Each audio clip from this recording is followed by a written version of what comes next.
Hello, नमस्कार, सत श्री अकाल। आज आपके सामने ऑस्ट्रेलिया स्किल्ड माइग्रेशन को लेके, जिसको हम कहते हैं कि ऑस्ट्रेलिया पीआर अप्लाई करनी होती है, उसके लिए एक और वीडियो लेके आए हैं और एक्सक्लूसिवली सिर्फ यूट्यूब चैनल के ऊपर। आप इसका लिंक भी अगर शेयर कर सकते हैं आगे तो आप शेयर कर सकते हैं। हो सकता है किसी की एक प्रॉब्लम सॉल्व हो जाए या किसी की लाइफ बन जाए आगे।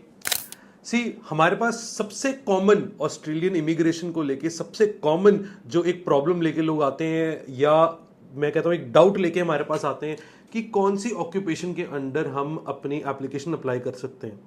पहली होती है प्रॉब्लम की ऑक्यूपेशन कौन सी हो सकती है, दूसरी प्रॉब्लम होती है सब क्लास कौन सी हो सकती है। तो आज मैं दोनों प्रॉब्लम के बारे में आपके साथ बात करूंगा।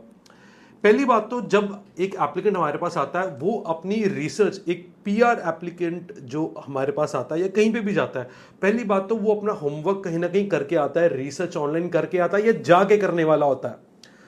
तो जब ये क्वेश्चंस आते हैं सामने तो एक चीज बड़ी क्लियर है कि जब आप अपना होमवर्क करते हैं, पर आप होमवर्क करने के साथ आपको एक्सपीरियंस तो नहीं है इस प्रोसेस के बारे में, तो एक एक्सपीरियंस कंसल्टेंट के पास जाना, उसको सिलेक्ट करना बहुत इंपॉर्टेंट स्टेप होता है। एक वही स्टेप है जो आपको आपके अल्टीमेट गोल तक लेके जाएगा, जो कि है ऑस्ट्रेलिया पीआर। ऑस्ट्रेलिया पीआर का प्रोसेस जो है वो इतना एक्सटेंसिव है कि अलग अलग असेसमेंट बॉडीज हैं। एक इंसान, कोई एक एप्लीकेंट, अगर उसका प्रोफाइल एक्स है तो ऐसा नहीं है कि वो सिर्फ एक्स असेसमेंट बॉडी के अंडर ही फॉल करता होगा, वो वाई के अंडर भी कर सकता है, जेड के अंदर भी कर सकता है, तीनों के अंडर भी कर सकता है। I will give you very small example. मैंने पिछले भी कुछ वीडियोस में आपको बोला है कि हमारे पास ऐसी ऑप्शंस है। मैं दो ऑप्शंस के ऊपर आज बात करूंगा।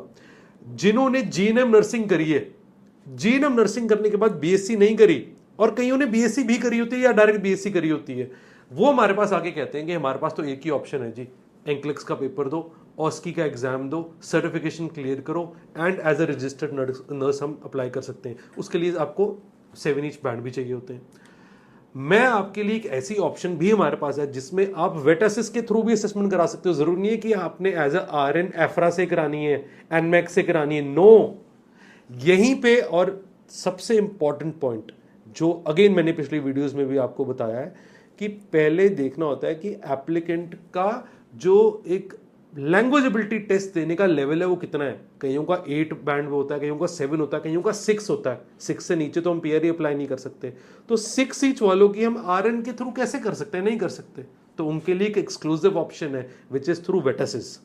सिमिलरली, आपने एक डिप्लोमा मैकेनिकल का करा है, डिप्लोमा सिविल का करा हुआ है, या आपने बीटेक करी हुई है। अब बीटेक आपने करी है मैकेनिकल, इलेक्ट्रिकल या इलेक्ट्रॉनिक्स एंड कम्युनिकेशन आप बोलते हो, या सिविल की भी करी है कि हम तो जी इंजीनियर ऑस्ट्रेलिया के थ्रू जा सकते हैं। No, you are very badly mistaken.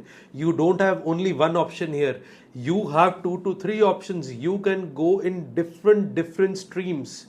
आप वेटेसिस के थ्रू असेसमेंट करा सकते हो, आप टीआरए के थ्रू भी असेसमेंट करा सकते हो, आप इंजीनियर ऑस्ट्रेलिया के थ्रू भी करा सकते हो। और मेरे पास एक्सक्लूसिवली ऐसे ऐसे क्लाइंट्स हैं, ऐसे ऐसे एग्जाम्पल्स हैं जिसका हम सक्सेस स्टोरीज आपको कभी भी आप हमारे पास आओ हम दिखा सकते हैं, जहां पे इंजीनियर ऑस्ट्रेलिया से बैन लगा हुआ है, बट हम लोगों ने वेटेसिस से या टीआरए से उनकी स्किल असेसमेंट पॉजिटिव करा के उनका वीजा सक्सेसफुली लिया।